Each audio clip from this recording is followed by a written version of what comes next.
Really? Yep. Well, the Potomac River is a famous river, but I didn't realize until 206 how pleasant it is. I went all the way up to the northern part of the C&O Canal. Are you familiar with the C&O Canal? Yes. Okay. Somewhere up in Virginia, just south of Pennsylvania, is where I started walking.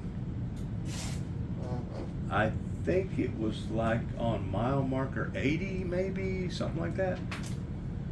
And I was pulling a wagon, and I had one of the most delightful, luxurious times in my entire life whenever I spent about 2 weeks walking down the C&O Canal.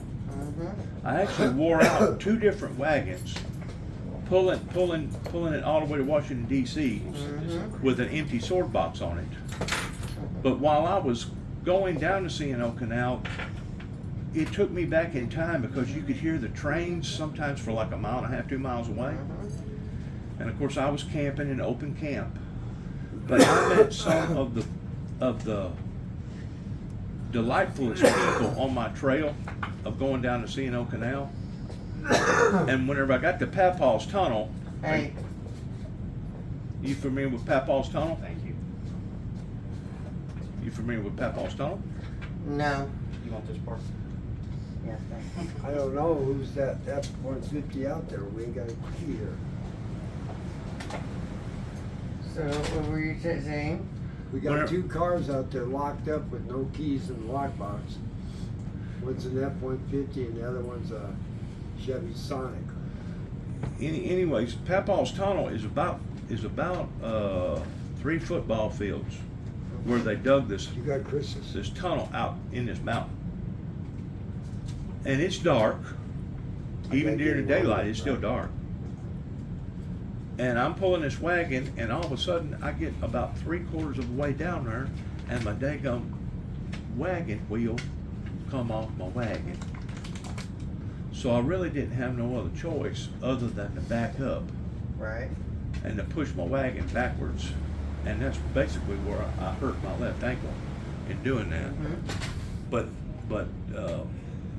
I guess the C&O Canal there towards the latter end, as you're getting closer and closer into Washington, D.C., it basically goes right down beside the Plotomic River. And I didn't realize how active that river is. That's a very active river. And I guess it's all the water flow coming out of the mountains, coming back into the D.C. area that basically goes right into the bay right there. You said that you was raised up about 3 miles south of I was in Northern Virginia. Northern Virginia, just Fairfax County. Fairfax County. Is that the same county that the Pentagon's in? No. Pentagon's on up in the next county from that. Well, it's its own entity. Okay. While I was up into that area, of course I've been up in that area 3 or 4 different times. The East Coast, right there, where all the sailboats and stuff are, that's a whole completely different life, isn't it? Yep. Did y'all spend a lot of time in the ocean? Yes. You did. Could you tell me about some of your experiences? I was a kid. I went all the time. My family's always in. Are you familiar with Babylon? A town called Babylon up in that area? No. Okay. No, I don't. So you went fishing a little bit? We did a lot of crabbing and stuff like that. Did you? Yeah. Because from where you was living there, it probably wasn't but about an hour drive to the coast, was it? No, it's no. Hour and a half. No, it's from DC. It's probably About 4 hours or more. Is it that far? Yes. I didn't realize it was that far. But anyways, on the opposite side of the Potomac River That's Maryland. is Maryland where the CIA? No, that is Quantico, What state is that in?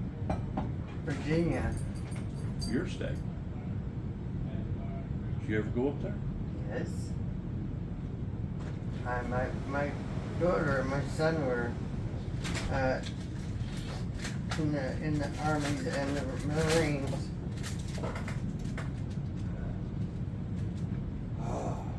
Are they really that secretive up there? What? Are they that secretive? No, it's a Marine base. It has FBI and what all that stuff is on the other side. It's a little town. Strictly CIA stuff. No, Central Intelligence. no, it would be Langling, Virginia is what I'm talking about. Langley. Langley. Yeah, well, that is. I'm sure it has their. Whatever. My son-in-law flew with. What do you call it? Your call has been forwarded to an automated Bush. voice messaging system. Oh, really? Yep. Young Bush or old Bush? H Junior? I mean Junior or WH? Not, Junior. Is not available. thank you. Yeah, he's got a picture of him and Junior and his wife in the Oval Office. He works on the helicopters. Okay. The Bush, Eric, Mark, give me a call. Trump ordered some new helicopters because those things are 50-something years old, and they were all made and ready to go. And when Biden came in, he said he wouldn't fly with them. He wanted to keep the old ones. Saw them off for nothing. Get rid of them. They were made, delivered, specified, set up for the president. And he said, nope.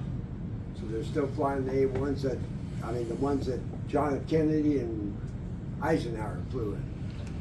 Going back to. Well, I got a niece, or a cousin actually, that married a guy that worked up in Langling. I guess she's still up there.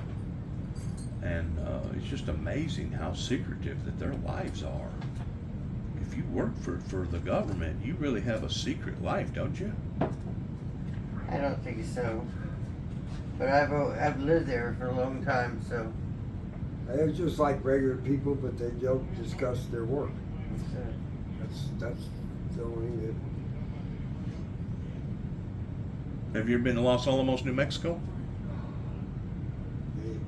not in years. Not in years.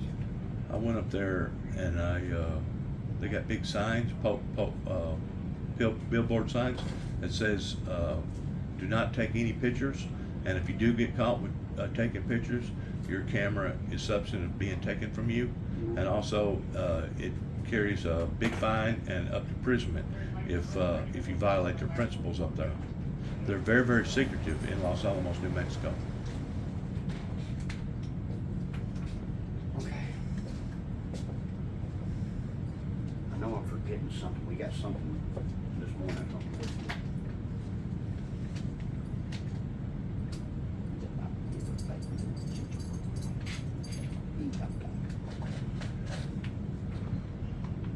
That dog a while ago had his whole Foot paw in his mouth. in his mouth. What was he doing? Chewing his nails? It's Cleaning what he his paws? He's just chewing on it. Is that one of his habits? One of his characteristics? Mm-hmm. You know, so I'm chewing on my paw. We had a wine renner that looked pretty close to like that right there. We come down. At that time we lived in Chicago, and we would come down every summer to do some hunting and stuff. And they're really, really good pheasant dogs and stuff. But for some reason, Dad left that freaking dog in the station wagon, and it was hot. And when we come back, that dog was dead. Mm. Oh, that's not fun. That dog was dead. This puppy here ain't no bird dog, are you? He tried to revive it. Too late. Yeah, I think so. I may be a bird dog, but I don't know what a bird is. Okay, They right. claim an automobile gets up to about 180 degrees. If not more. They were showing on news the other day them baking cookies on a dashboard. Larry, this is Really? Mark Lundquist. The guys here told me you'd called and just calling back to see what was up. That'll fry a I'm at the battery. shop now. Thanks. Heat like that'll fry a battery. Mm-hmm. And whatever you do, you don't never want to buy an RV out in Phoenix, Arizona, or a place like that, because it dries up all the seals, and the next thing you know, the windows start falling out of the thing. So Yeah. you can imagine what kind of leaks you're going to have. What do I owe you?